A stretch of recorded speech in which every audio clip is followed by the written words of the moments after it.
good evening, Titan Nation. How's it going? It's your man Chris, aka Blue Enforcer, and welcome you to a very special edition of Titans and Truth. Ladies and gentlemen, this is a very special episode. Why do you ask? This is the Titan and Truth 1 year anniversary show. Hey! Yes, so actually it'll actually be 1 year tomorrow when Titans and Truth got started on its journey. Of course, I got to give a big shout out to my girl, Miss Truth Hurts, Miss Wembley, who kind of helped me get started with it, and I kind of took the reins from there. So, big shout out to her, and I give a shout out to what's up with everybody that's listening in on Facebook Live. I see a lot of my day one fans and a lot of my day two fans have joined in. So what's up to everybody? Appreciate y'all coming in, and make sure y'all spread the word. Share this show out. Let everybody know what's going on so they can get in on the fun and they can get in talking about the Tennessee Titans as we tighten up together going forward in 2017. So yes, October 26, 2016 was when this show got started. And, all the episodes on YouTube now, and you can update it. But since then, as you can see, a lot of things have happened since, with the show going, with the blogs that's been written, the website up, getting it on Facebook, spreading it out to Instagram and Twitter as well. So there's a lot of things going on. And I got to tell you, it has always been exciting to do this show each and every week for all of you. That's what I do it. I do it not only because I love the Tennessee Titans and not only because I love broadcasting, but because I like doing it for all of you, for the fans. So for everybody out there that has supported Titans and Truth this entire year, going forward, I don't care if you started from day one. I don't care if you started liking the show yesterday. I just want to say thank you to all of you who have been along with me on this journey. And believe me, there is a whole lot more in store. I guarantee you. We're going to have more guests. We're going to have bigger guests. So I'm going to be working on that too. And I was going to try to have a guest or two on for tonight's show to celebrate, but I wasn't able to get them in time. So that was my fault. But this is a great episode. We're going to have a whole lot of fun. Again, make sure you spread the word. Let everybody know so that they can get down and they can join in with us for this great celebration that is going to be taking place here tonight. So but now that we've got some great festivities out of the way, I think it might be time to get down to business. And let's get down to business about this Tennessee Titans team. And one thing that we have to say is that, was it a great game that happened? No, it wasn't. I mean, if any of you saw my blog that I posted this morning, it was called The Ugly Truth. And that is exactly what it was. It was ugly. It was an ugly game. I will say I feel much better today than I did on Sunday. I did not feel particularly great on Sunday when this happened, but I felt better now. And it's because you got to really think about it. We're 4-3. We're tied atop the division. We are right now, in a way, in control of our own destiny right now. And a lot of good things are going on. Now, as far as the game is concerned, yes, there was a lot of things that didn't go right in that game. Marcus seemed a bit off. The running game was not there. We had some people getting hurt. Terry Robisky, don't let me get started on him. Awful play calling. But we still got out there with the win. The defense played very well. Now, I know the Cleveland offense is bad, really bad. Though they did have a very nice offensive line. And, Joe Thomas went out with an injury. And so that kind of opened up the pass rush a little. And then, of course, our hero, our playmaker, Kevin Byard, came up with 3 big interceptions. And I'm telling you, ladies and gentlemen, if you didn't know this already, know it now. Kevin Byard is a star. S-T-A-R. Star. He is going to be a Pro Bowler for many years to come. This guy can do it all on the defensive side of the ball. He can play up on the line of scrimmage. He can play in coverage. And he is finally getting those ball-hawking interceptions that he's been longing for. He's getting it now. And so he's a real playmaker, a real difference maker for this defense. I see my main people, Tyler, Miss Angela, Chanel, Brandon, Matt, what's going on, y'all? Let everybody else know what's going on in this celebration that we're having tonight. It's a party. It's a party. We're going to have one. So, that was great that we had that going on. Ryan Suckup extended his streak. I believe it's 55 straight field goals made inside of 50 yards. That is still an NFL record. He has not missed from inside of 50 in quite some time, and he's money.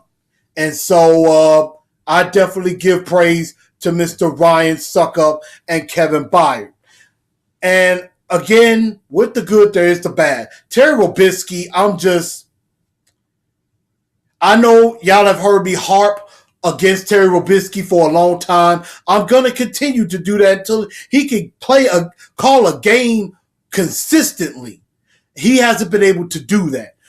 Terry Robisky, by far, is just horrible at his job. Now, I know there are a lot of questions. Paul Kaharski said it on the Midday 180 this week. And, even people have said on 102.5, if you fire Terry Robisky, who are you going to get to replace him? I have some thoughts on that.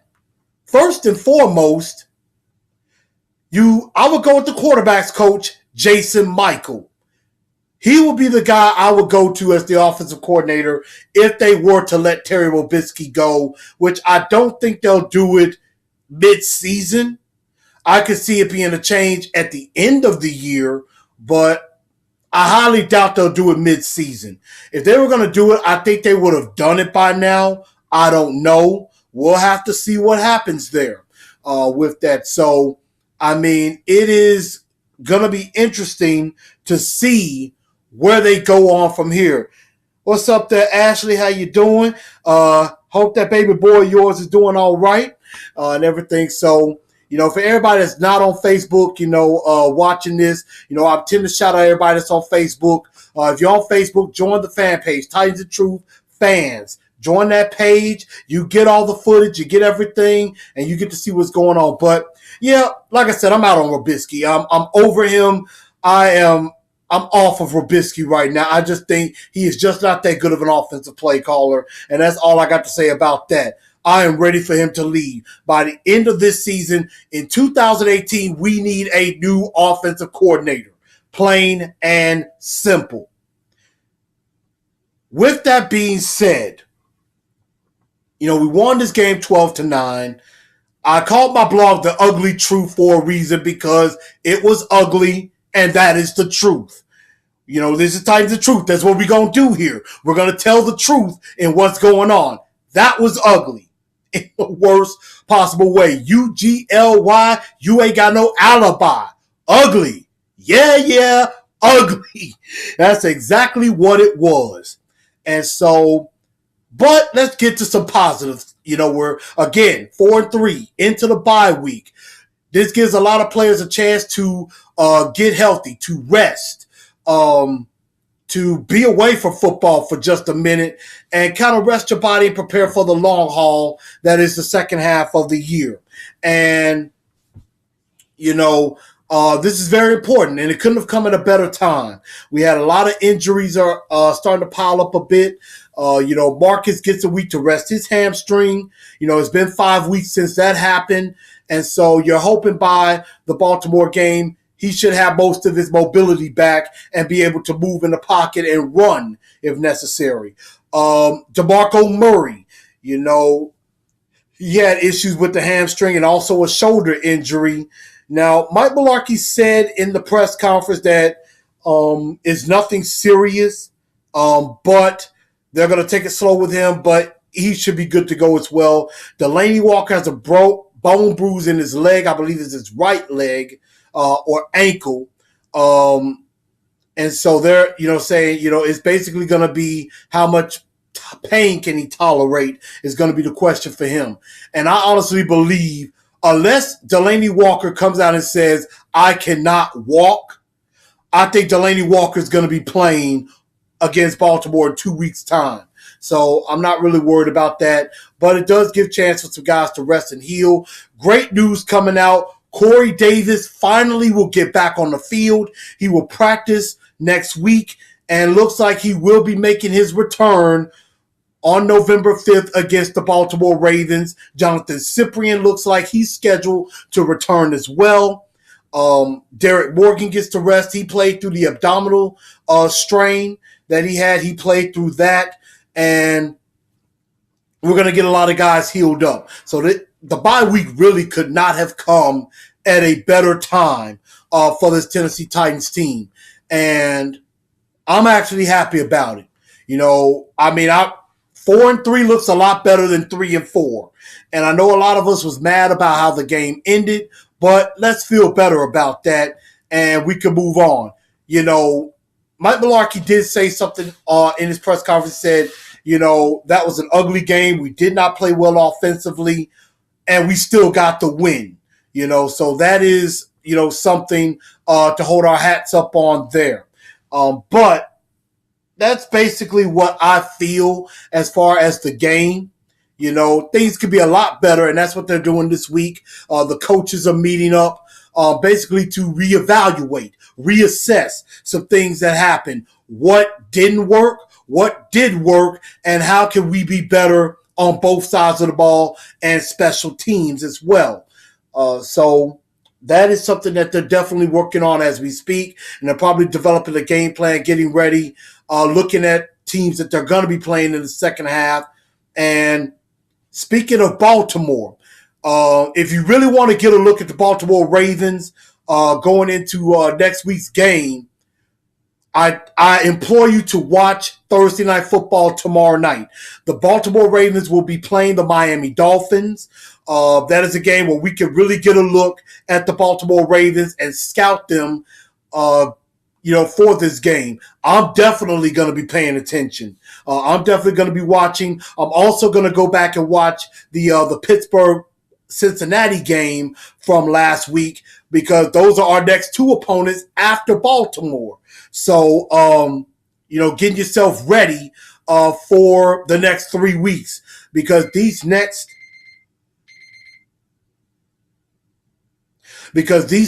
3 weeks, really the next 5 weeks is going to be telling of our season. Baltimore, Cincinnati, Pittsburgh, Indianapolis, Houston. These next 5 weeks are going to tell us the story of where we're going in this season. And that's really going to be very important. So they got to be ready to go, and they have got to be focused going into this game. And I like our chances. I think we haven't hit our stride yet, but I think it is definitely coming. So be ready. Be on the lookout for it, Titan fans. Get your tickets. Get out there to Nissan Stadium, and let's fill it up. Let's cheer for this team. Let's get behind them. They need us. I'm going to be out there, and I expect y'all to be out there too. I'm going to have my shirt on. I'm going to be ready to go.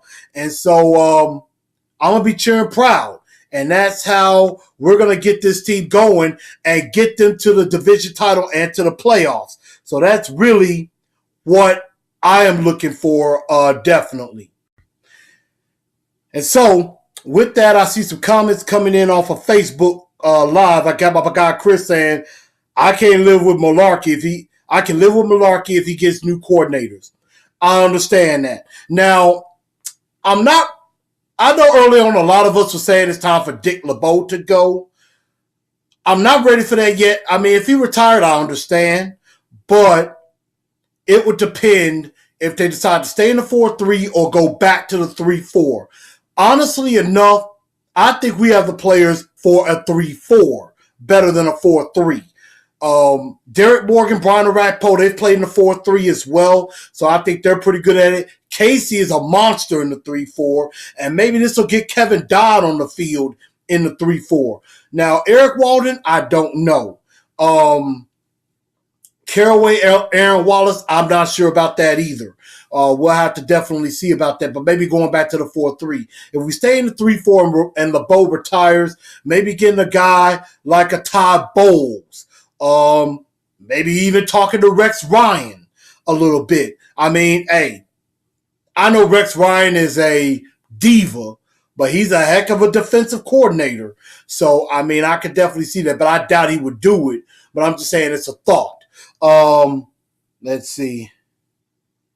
Tyler coming in saying, I ain't hate no buyer, but those 3 picks were so overthrown that just about any NFL player should have caught those balls. But I commend him for being around the ball. That's a smart play. But Cleveland QB was just throwing over everything. That's true. But, hey, take the turnover when you can get it. You know, I honestly thought one of them he was going to take back to the house. So, I mean, he was in the right place at the right time. Now, one of those, it was overthrown, but he had to go after it. He went after it to go get it. So I thought that was actually a good one. The last one was a good one there.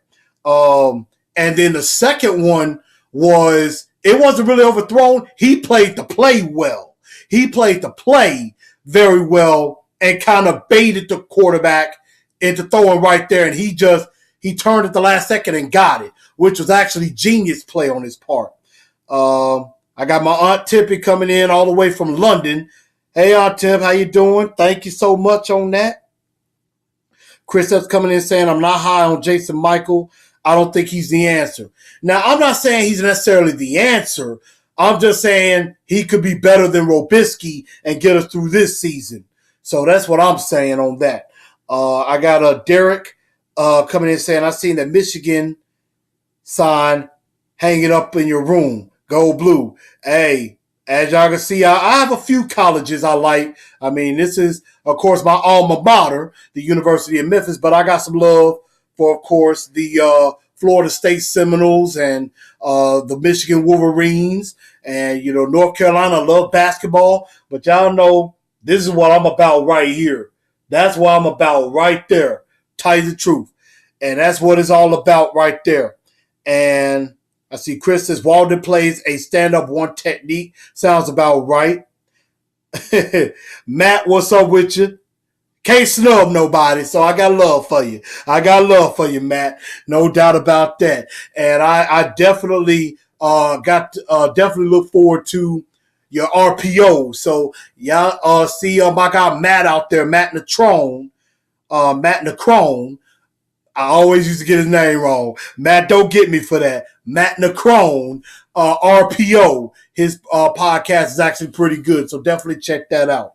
But now it's time to give away our awards for the week.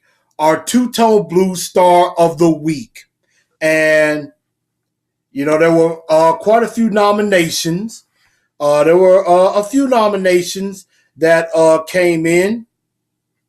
And it is, you know, definitely cool that there were a few. You know, we had Keyhigh coming in saying Brian Suckup. Mark Jones says Kevin Byard.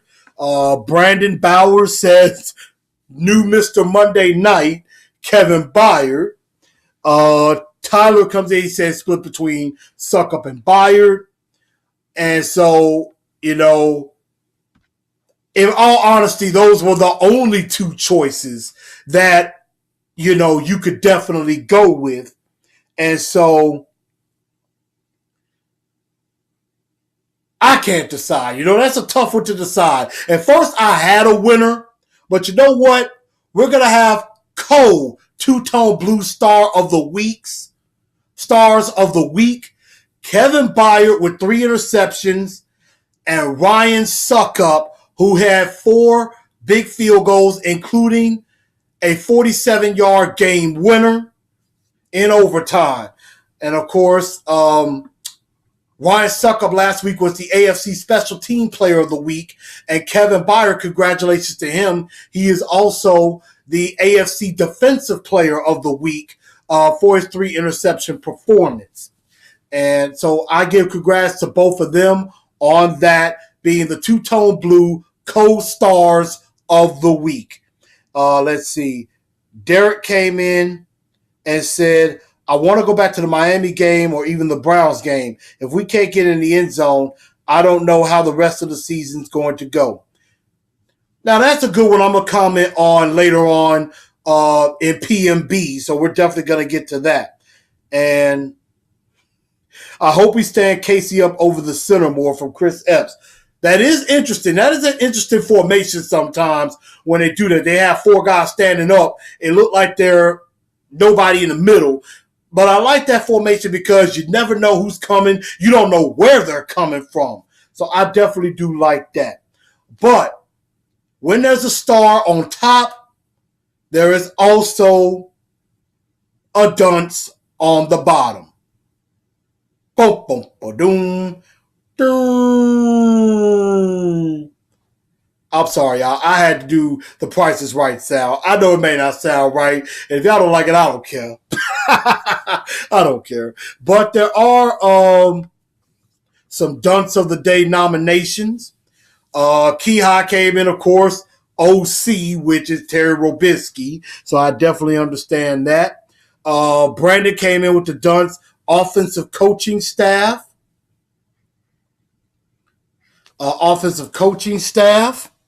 Let's see.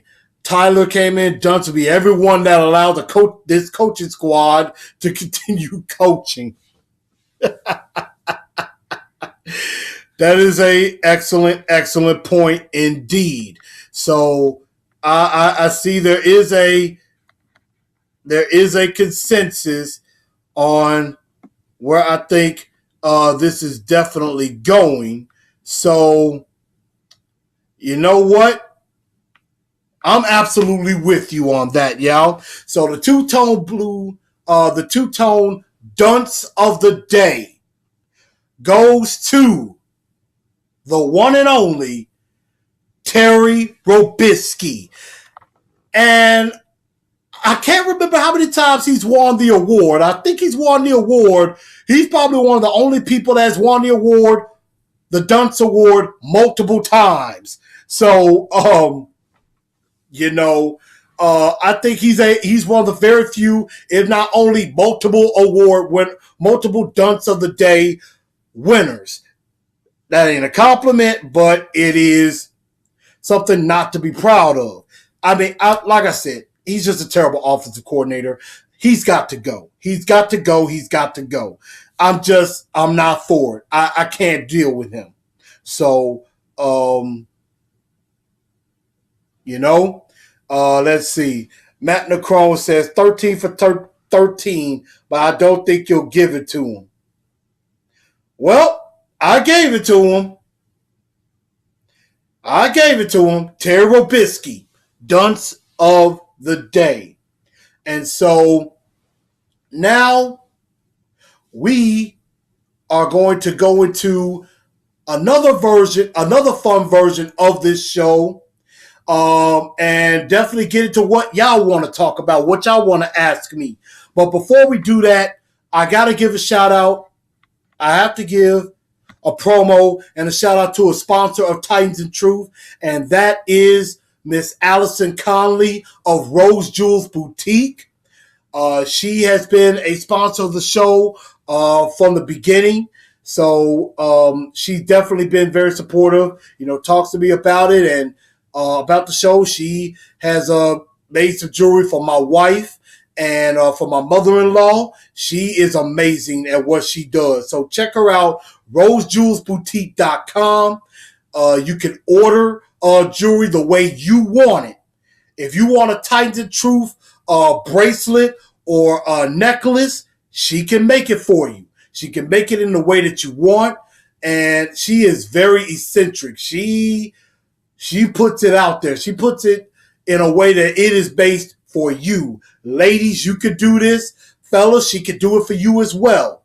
And so I'm hoping to have my necklace soon, and I can wear it to a few games and definitely sport it. And also to my cousin, LaCrystal Cleveland, as I give a shout out to her, and I give a shout out to Craft Magic for the shirts that she made. She made my Titans and Truth shirt. She made my Titans and Truth shirt. And I'm getting another one made in baby blue.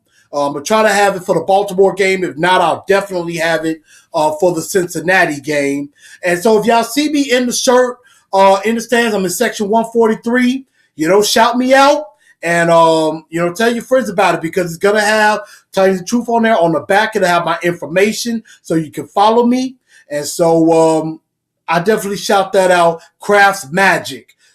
Definitely you could get in contact with her. If you want to get a shirt made, I'm going to talk to her. I've been meaning to talk to her. I'll see if I can I'll see if she can make a few other shirts. If she can, I'll just try to get some information and see if she can make some for everybody. So we'll definitely try to put that out there. But that is our sponsors for the show.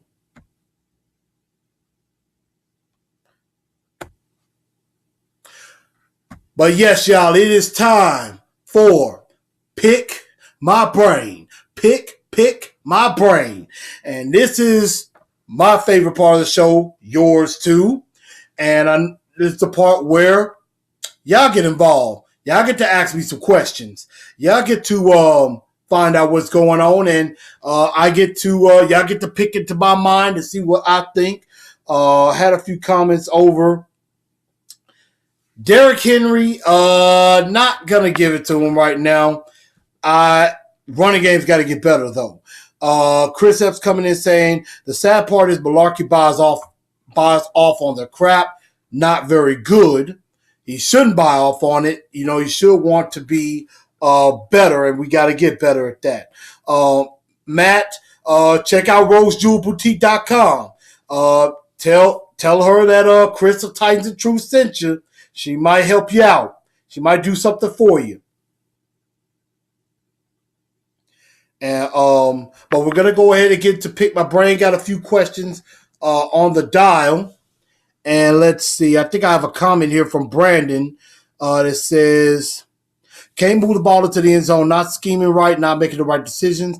Question this week is: if we come back from our bye week and don't put up numbers that we should be, and if we're not clicking on all cylinders, when will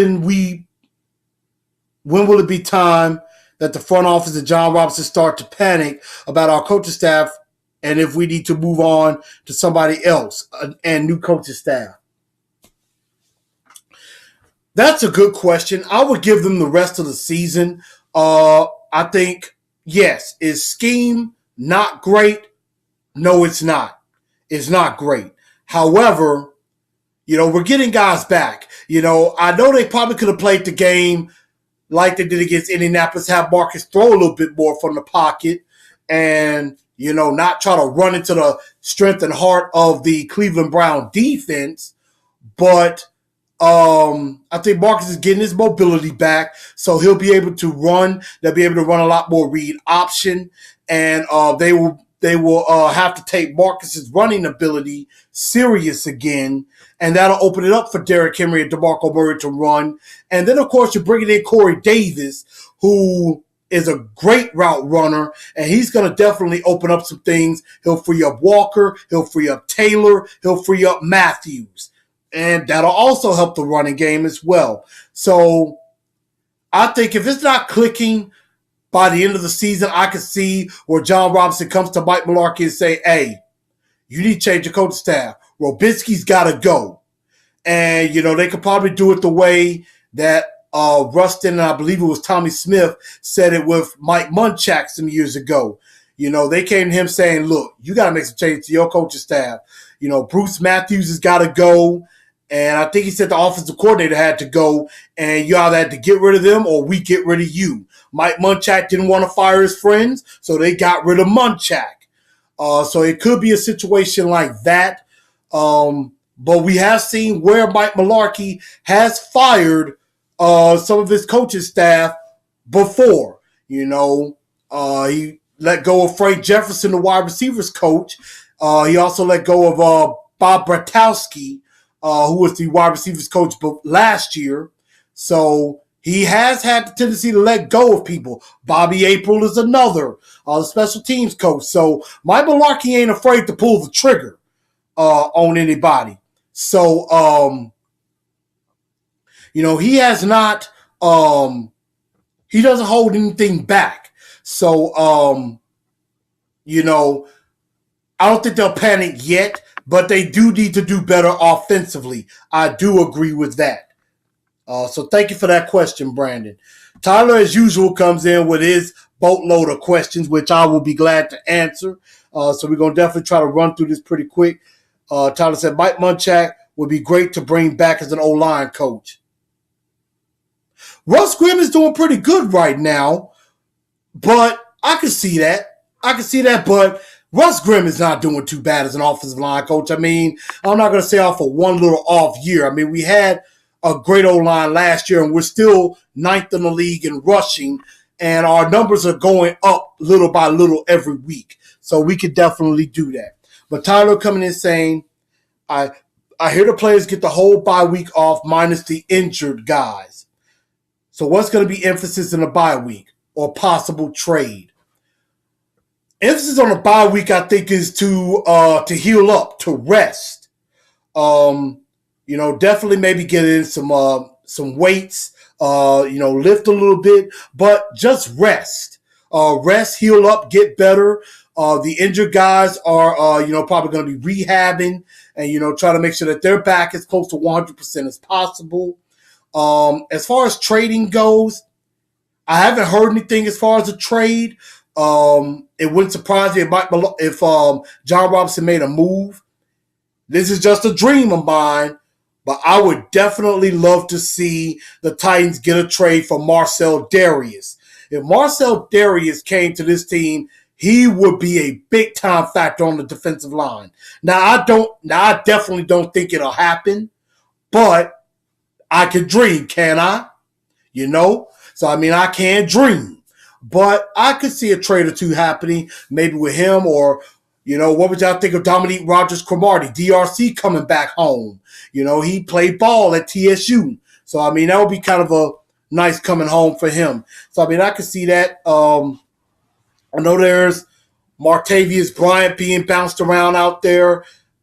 I doubt it very much that they would do that with him. Marcel Darius has not been really a bad head case. Martavius Bryant has been a head case. So I wouldn't exactly bring him in on that. So that's just my thought on the trade. I don't think anything will happen. Usually it doesn't, but it wouldn't surprise me if John Robinson did make a move at some point. Number 2, why is Robisky so bad? Talent on the field should be used so much better. I agree with that. Again, I said it earlier. I'm ready for Robisky to be fired, and I know a lot of us are saying that. I don't know if they'll do it.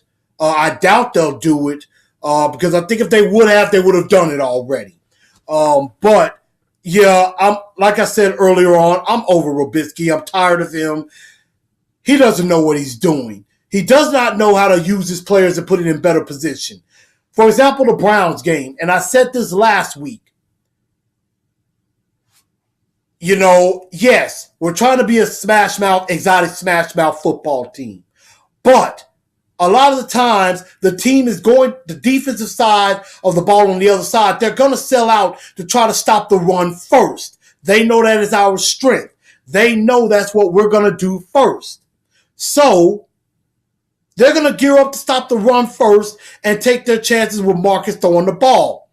So, instead of trying to use the run to set up the pass all the time, I said this last week. Here's a thought.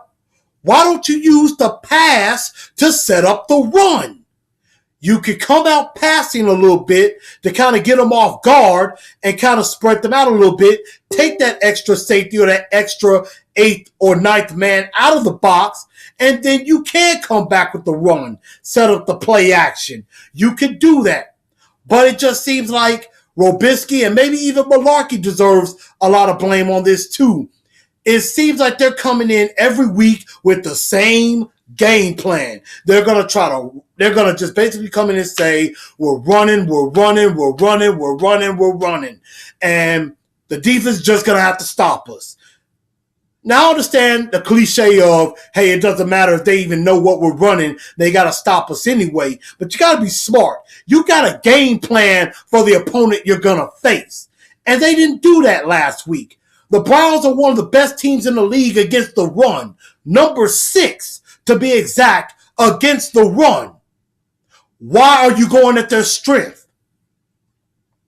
They have a decent defensive line. The Browns have a actually pretty decent defense. So why are you running to their strength? They had no Jabril Peppers, no Jason McCourty. You could have threw a little bit on them to at least soften them up, and then you gashed them with the run. Gee, that's a pretty good idea. Obviously, Robisky can't come up with that. They're just going to go run. They're going to go run, pick up a gain of 3. Run, loss of 1. Third down pass, short pass, either incomplete or gain of 4, punt the ball. It seems like they're playing Fisher ball all over again, and that's not what we need. That is not what we need. And you got Marcus back there. Take advantage of his skills. Run the offense around him. And don't coddle him. And I think that's what they're doing. That is not good at all. So I can't stand that. He says, in your opinion, who is struggling the most at their position? The offensive line is struggling a bit. I can take a look at the interior, mainly Josh Klein. So I can see them bringing in a guard, maybe in the second, third round of the draft to challenge him. For that spot, you could find a good offensive lineman in the second or third round. So I could see that. Taywan Taylor, I don't think they're using him right. Use him for some slants, some crossing routes so that he can run after the catch. He can run free. Bryce McCain, horrible. He's Bryce McPain in my book because he's just god-awful, as usual. I'm glad his snaps have went down. So he's not playing as much. So I definitely agree on that. Hopefully Cyprian, when he comes back, he's discovered how to tackle somebody because he had issues with that against the Raiders. So I hope he straightened that out and watched some film on himself. Jarrell Casey. Where has he been all year? He hasn't really done much. And I love Jarrell Casey. I think he's a hell of a player. But this year, he just hasn't been there. He just hasn't done it. So I don't know what's going on with him. But those are just a few players I think that have struggled a little bit at their respective positions. The offensive line coach is Russ Grimm. Jason Michael, of course, is the quarterback's coach and has done pretty well with Marcus. Fritzman Jackson is the wide receivers coach from Rutgers. I think Terry Robisky knew him with that. So you have that. Sylvester Croom, of course, is the running backs coach, the former Mississippi State head coach. On the defensive side, you got I'm trying to remember some of the guys now. Lou Spanos is the linebackers coach, who I think could be the heir apparent defensive coordinator if we don't go outside. I think Coach Eason is our defensive line coach. I think it's Nick Eason is our defensive line coach. Secondary coach, Deshae Townsend, former Pittsburgh Steeler. Both of those guys, Brother Eason, Brother Townsend, Phi Beta Sigma Brothers, Blue Phi. I forgot who the special teams coach is. I believe he was the guy that was the assistant coach. He took over for Bobby April last year, and they kept him on as the special teams coach. I can't remember his name, but that's who some of the position coaches are on that. Some of them, maybe yes. I don't know who exactly. Marcus is our quarterback.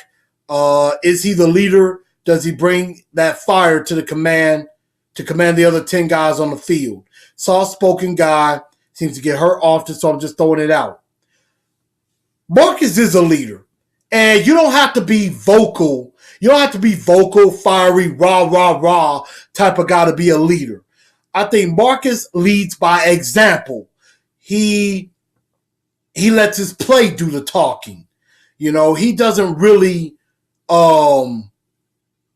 have to show a lot of emotion, but you do see it in him. He commands the offense pretty well. The guys obviously love playing for him. They will fight for him tooth and nail. For example, in the Indianapolis game, when he threw the touchdown to Taywan Taylor, Marcus got the late hit. Quentin Spain wanted to go after him. Marcus got to him, held him back, said, hey, we scored a touchdown. Don't worry about him. We got the score, so let's go celebrate that. And so Marcus is definitely a good leader. Yes, he's gotten hurt a little bit, but I think he's trying to play through it. But I think it's the coaching staff that was trying to hold him back. Because I think if he had played in the Miami game, he tried to give it a go. Like the second half of the Houston game, he was going to give it a go. But I think the coaches held him back, especially when Houston scored that touchdown to open the second half. They were like, you know what? It's not worth you going back out there. The game is kind of already lost, so let's just sit you down for a minute. So that's what I think when it comes to Marcus. Rodney, I see you're on there. How you doing with that? Tyler, you're right about that. That pass rush has to get better too. So I definitely agree. Do you think play calling will be different with Corey Davis on the field? I don't know. That remains to be seen. I think they're going to definitely try to go to him. They should use him a lot, just like in the Raider game. Especially, they should let Marcus know, hey, if you see one-on-one with Corey Davis on the outside, go to him. Go to him. That should be easy. Last question. Looks like you said, your wife, your girl, just had her birthday on a scale of 1 to 10. Best, 10 being best. How good did you do? Happy wife, happy life. Oh, is she a Titans fan? I'm going to answer the second question first. She's a Titans fan by default. Even though she's really not a sports girl, I kind of brainwashed her a bit. She sees that I watch so much, she really doesn't have a choice but to get into it. So, she's like, she even knows some of the other teams' names and stuff like that. So she's learning the game a little bit. She always says, how do I know that? This brainwashing thing. And I'm like, hey, you're listening to me. So I'm glad you are. So I think she's coming around, but she's not really a sports fan. But what I appreciate is that on Sundays, she does not mess with me while the game is on. If I'm here in this road game, she don't mess with me until the game is over. And I appreciate that. So I think I gave myself a 9. I think I did pretty well. Really give myself a 10. She seemed to have enjoyed herself. We actually had a couples massage, and we had dinner at one of our favorite Mexican restaurants. And we definitely had a really, really nice day with that. And we had a game night a few days ago, had some friends over, and it was a lot of fun. I think she really enjoyed herself. So I definitely do appreciate that. Kiha, aloha, my brother. Aloha from the islands. How's everything going? Hopefully I say that right. Answer me this for me, Mr. Kiha. Mahalo. What does that mean exactly? I kind of want to get that. Morocco, what's up with your brother? I know you've been working out. Keep working out hard.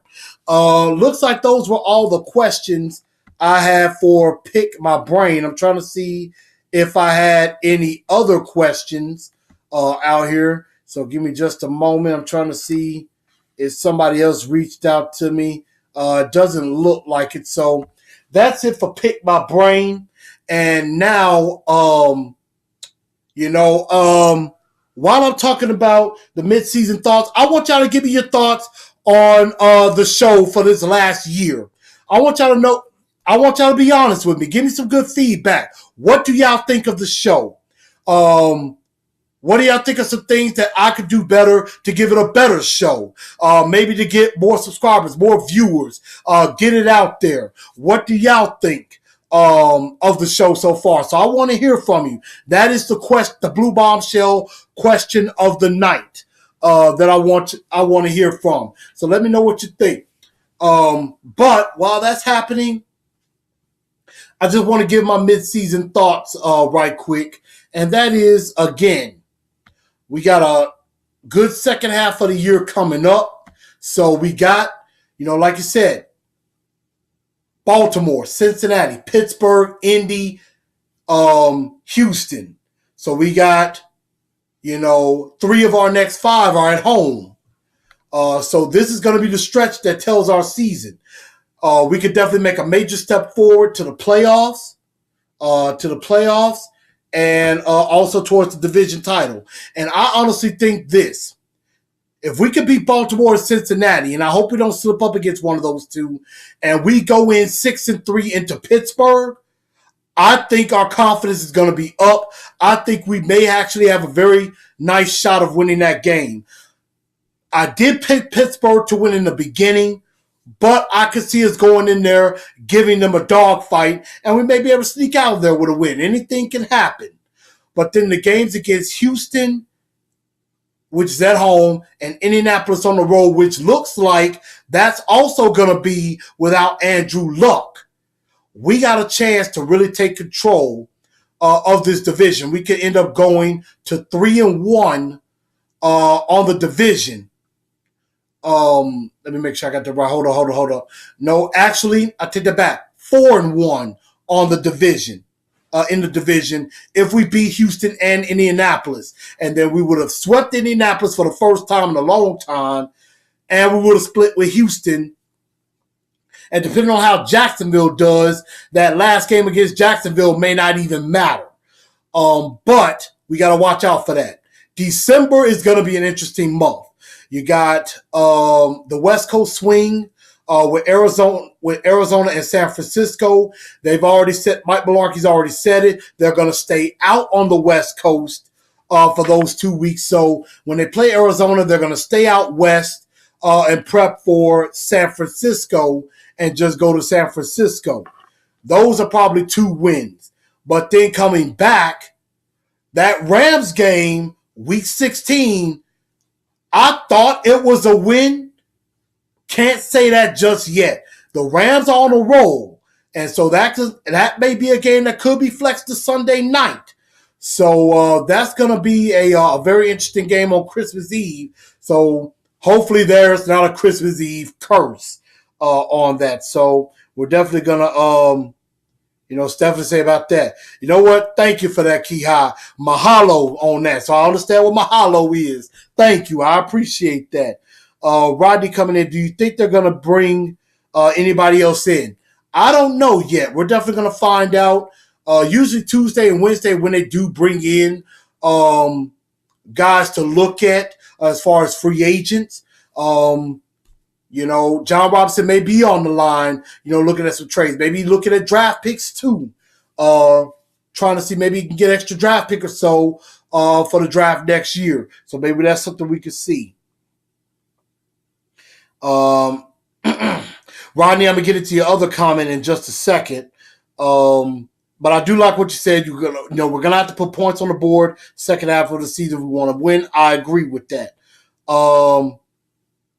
Tyler, you're right. We got to get after the quarterbacks, and we can't let them have all day. You're absolutely right. Kia said if you reevaluate and make some tweaks, they definitely can make a run second half of the year. Looks like he said I'm going to the Arizona game. So that's what's up. Definitely cheer hard for us, Key High out there in Arizona. And you also said the Texans and Jags at home will decide the title in our conference. We should win at home. I agree. We have to protect our house. We have to do that. And that's going to be very, very key if we're going to be a playoff team and win this division. We got to protect home. So I definitely agree on that. And I think there's a lot of things we could do on that. Marcus is coming back. I'm really excited to see what Corey Davis could do. This running game's got to get going. Kevin Byard, I think it's a Pro Bowler. Logan Ryan has gotten a lot better since the beginning of the year. Adoree Jackson, he's going to have his ups and downs, but I think Adoree Jackson is going to be fine. He's learning. He is definitely getting better. I'm ready to see him take a punt return back for a touchdown and not have it called back. I think it's coming. Again, we'll see what Jonathan Cyprian can do. And this pass rush has got to bring it. They definitely do have to bring it. And the trenches has got to be better on both sides. So that's basically what I do think on that. But before I get out of here tonight, the Blue Bombshell, I want to give a congrats. Shout out to everybody who took part in the Making Strides Against Breast Cancer Walk this past Saturday. I like that the NFL, they're celebrating all cancers, not just breast cancer, but they're really watching out, trying to do work on any type of cancer, because any cancer that is out there is bad and needs to be a cure. There needs to be a way to defeat cancer.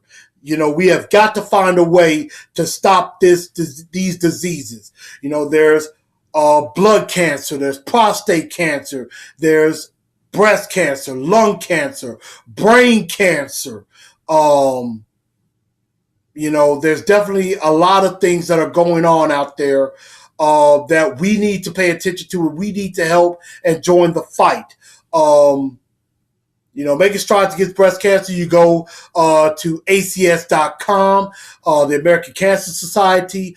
Also, check things out with the NFL. The NFL definitely does something with this crucial catch. Definitely the WWE is doing a lot with breast cancer. Definitely check out Susan G. Komen to definitely get involved with that. Another thing, pediatric cancer. I didn't think about that. In children. The WWE is doing something a lot with that. I'm a wrestling fan. Definitely that is something we cannot forget about the kids with that. So, with lung cancer or anything with that, people will say, that's mostly with people who smoke. You can't say it like that. If you're around smoke, secondhand smoke can cause cancer too, even if you don't smoke. So that is something that you got to be careful of. You got to take heed to. And let's join this fight and let us help try to stop cancer. Also coming up, is No Shave November for us men. I'm probably going to shave one more time before November kicks in. So I'll just let it grow out the entire month with that. So shout out to everybody. I know there are people who lost people to lung cancer, to breast cancer. Of course, my thoughts and prayers with you, of course. My tag team partner, Miss Truth Hurts, she lost her mom to breast cancer, and I know that is something very near and dear to her heart. And, my mother-in-law was dealing with lung cancer. I am very happy to say she has beaten that. She has gotten through it. And, we're definitely making sure that she's taken care of so that it does not return with that. So I, give a shout out to my mother-in-law, Mama Glover. Definitely shout out to her. Last but not least, definitely in the question of the night, I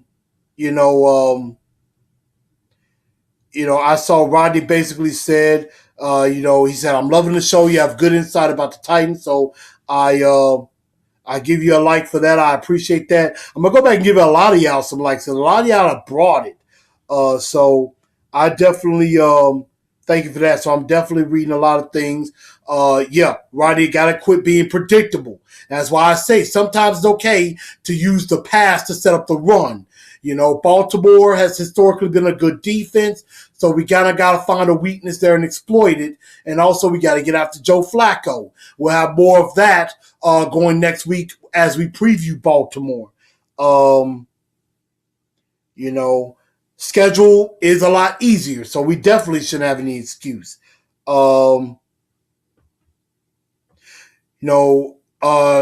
November, No Shave November. Yes, I am doing that. Kihai, I am doing that. Tyler, you're absolutely right. Cancer's got to go, and we're gonna definitely do that. I have to check out that article about Tim Tebow from Carson Wentz. I'm definitely gonna have to check that out. That is something that I'm definitely going to work on and improve is getting a credential so that I can get on the field, maybe talk to players, get in the locker room. I'm definitely going to try to do that. So don't think that I won't try. So that's something I'm definitely going to try to work on for next season with that. So I definitely do appreciate that. But everybody, I'm about to get ready to call it an evening, get ready to have some dinner. And if you haven't left a comment yet, still go right ahead. Leave a comment. Again, share the show. Share it out. I'm going to be sharing it to many different Titan pages. Share it to other Titan pages that maybe I don't know about. I know there's a California Titans group out there. Anybody in that group, share it to them as well. I got to give a shout out to Sean O'Mahony and Egan out there in Ireland, the Irish fan club out there. I give a shout out to y'all. And, let me know what you think. Also, hit me up on Instagram at blue_enforcer, EN4 CER1914. Twitter at TNT Blue Enforcer. Hit me up there. This show, everything is going to be out. I'm gonna put a disclaimer on Instagram so that the link to the YouTube page is on my bio on Instagram. So definitely check that out. And so Kia, go ahead, get that petition going. And I thank everybody for listening in. This is your man Chris, Titans and Truth. I am out. Good night, y'all.